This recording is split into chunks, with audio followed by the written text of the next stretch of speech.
BR Naidu పశువు కంటే హీనమైన వ్యక్తిని పవిత్ర దేవాలయంలో పాడు పనులు చేసే నీచాతి నీచుడని బిఆర్ భూమన కరుణాకర్ రెడ్డి తీవ్ర ఆరోపణలు చేశారు. భర్తను కోల్పోయిన బ్రహ్మ మహిళ చంద్రబాబుకు లేఖ రాసినా పట్టించుకోలేదని మండిపడ్డారు. ఉద్దేశపూర్వకంగానే బిఆర్ నాయుడు లాంటి నీచుడిని ఉంచారనే అనుమానం కలుగుతుందని ఆయన తెలిపారు. బతుకు పశువు కంటే హీనమైనటువంటి వ్యక్తివు నువ్వు. పవిత్రమైన దేవాలయంలో పాడు పనులు చేసేటువంటి నీచాతి నీచుడివి నువ్వు.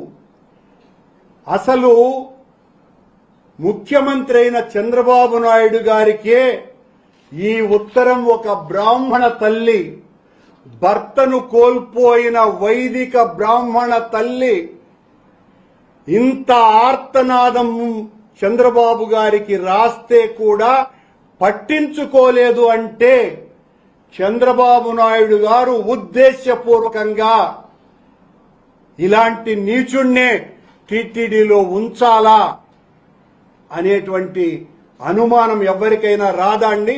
ఈ ఉత్తరం చూస్తే ఎవరికి రాదా?